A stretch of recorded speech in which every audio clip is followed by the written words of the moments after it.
Todd Patton, a member of the investment committee at Novare Capital and firm partner. Hi, I'm James Harlow, Senior Vice President here at Novare Capital. I'm also on the investment team, focused on research on companies, the economy, and the markets. So to get started, James, earlier this summer, you and I spoke and we talked about the overall economy, the markets, inflation. How about we start off, how about an update of where we are now in the cycle? Sure. So interestingly, we're about at the same levels as we were over the summer, kind of in the middle of the summer, maybe a little bit lower than where we were then, but it's been continued to be volatile. We had a nice rally in the markets, kind of from kind of middle of June to the middle of August. That was driven by better than feared corporate earnings that came through, and also just a thought that maybe the Federal Reserve was going to be able to pivot on some of its more hawkish plans for interest rates. But unfortunately, as we got into September, inflation came in higher than expected, and the Federal Reserve has had to really ramp up their interest rate campaign. So since we last spoke in the middle of the summer, they've made 2 large interest rate hikes, and they've signaled that we're going to have another 2 on the way here in November and then into to December. So we've had continue to be in bear market territory. Again, it's really this negative feedback loop that we're in right now, where higher than expected inflation is leading to higher interest rates, which is leading to concerns about economic growth and then lower equity markets. So we're really going to need to see that feedback loop broken in order for the market to really have a sustained rally, I feel. So again, I feel like if we can get inflation to start moderating, the Federal Reserve will be able to get back to more of a bit more of a neutral stance, and I think equities would respond favorably to that. I would say that the encouraging aspects are that we're still seeing resilient economic growth here in the U.S. and corporate earnings. The economy is set to grow about 1.5% to 2% this year, which is a little bit below trend, but it's not disastrous. We've seen from corporate earnings expected to be about 7% to 8% this year, followed by another kind of 7% to 8% next year. So that's I'd say a solid trajectory. We're seeing that the consumer continues to have some good supporting elements to it. Unemployment rate still historically low, around 3.5%. Still strong wage growth, and then we're still seeing excess savings that was built up by the consumer during the pandemic is still there and is still fueling a lot of activity from the consumer. So that's also another positive. Okay, so it sounds like inflation is what's causing a lot of this market fear and volatility. Inflation is broad. Can you maybe talk about some of the areas of inflation that are improving and some that might be more sticky? Sure. So we have seen, just from the headline consumer price index number, it has moderated from over 9% down to closer to 8%. So that's improvement, but it really has not been, it's still quite a bit higher than where we need to see it, and the Fed wants to get it down to 2% eventually. In terms of what's sticky and what's not, we have seen some improvements, some declines in gas prices and also used car prices. Those were areas that had been elevated and were impacting inflation, so that's been good to see. But the stickier and kind of more stubborn areas of inflation that we've seen are both in rent and in food. When I say rent, I mean sort of the shelter, the housing component of the CPI. And so, in general, the housing kind of rent component is about 40% of the CPI. So, really has a big impact, and the fact that hasn't come down as we had hoped is keeping inflation elevated. And then the food portion of it has also been stubborn, and that's about 15% of CPI. So you have almost half of the CPI calculation that is just not coming down as quickly as we've seen maybe for energy prices or used car prices. I see. So it sounds like you've mentioned where the Fed's primary tool for controlling inflation is raising interest rates. I mean, how much can they actually affect inflation with just that one tool? Sure. Well, the most direct mechanism is going to be the housing market.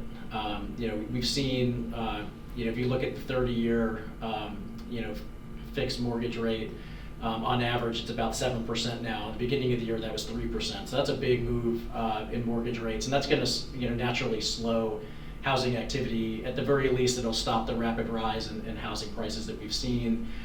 So that's an area where we should see some some abatement on inflation as it starts to move its way through the system. In terms of just in general, the increased interest rates should slow down the economy in general. So you start to chip away at demand a little bit. That should be able to help abate higher prices as well. But the one piece that the Federal Reserve doesn't have an impact on is going to be on the supply side, and that's been a big issue throughout COVID and as we've come out of COVID. And that's an issue that we have seen that start to improve, so that's a good sign. But there's still risks out there in terms of China's COVID policies and potential shutdowns of factories and other production that comes out of that area. So that's an area the Fed can't control. That's going to be a key piece of prices going forward too. Right. Okay. Thanks. So you've also mentioned that we're in a bear market. So for our viewers, can you maybe define what a bear market is, and then talk about how long they last and how far down they go in general?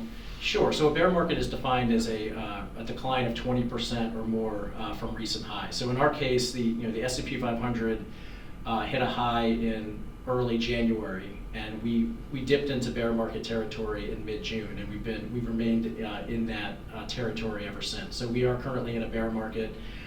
In general, you see bear markets occur about every 3.5 years or so. So this is it's a common cycle. They're difficult when you're in them, but it is the natural course of the up and downs of markets. And in general, they on average last about 10 months in duration. So we're closer to, in theory, closer to the end of this bear market than to the beginning.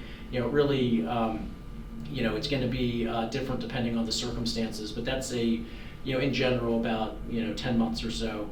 And if you look at kind of average bear markets over time, there's generally a decline on average of 36%. So that's a good bit further along on a decline than we are now, but that's really, the depth of bear markets really depends on whether you go into a recession or not, and if you get into a recession, how mild or severe that recession is. Yeah, well, that's good. I hope we're near the end. What else might our viewers find interesting about bear markets?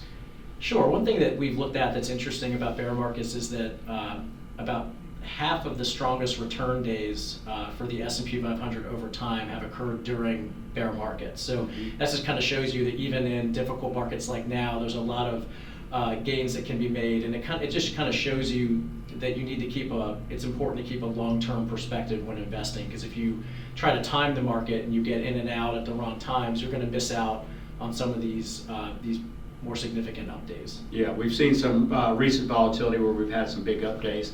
Another thing coming up, we have an election happening in a few weeks. What, if any, effect do you think the election might have on the markets? I would say that just from the extent that there may be uncertainty about outcomes and any kind of overhang, I think lifting that would be beneficial to markets. And also in general, I think that the expectation is that we'll have a divided government coming out of the midterms, and in general, markets tend to like that environment. It just means that there will be a less likelihood of significant legislative change. So less change is, markets tend to like that. And we've seen that, in general, after midterm elections, that there tends to be more positive markets than not in the 6 months following that.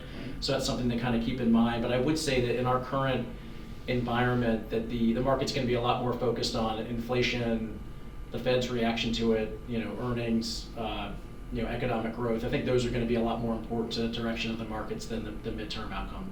Okay. Any other closing thoughts you might have about just the economy or the markets in general? Sure. I would say that it goes without saying that continued volatility is likely. We still have a lot that needs to be worked out. I think as I mentioned before, just getting inflation down and how that would permeate through the Fed's decision making and earnings growth and economic growth would be paramount to how the market behaves going forward. I would say that just in general, it's important to focus on the long term. As we've said before, bear markets are always followed by bull markets, and bull markets are defined as uplifts in the market of more than 20%. And the good thing about bull markets is that they tend to last longer. They tend to last 3 years in duration versus a 10-month period for bear markets, and you tend to have very strong gains, over 100% on average.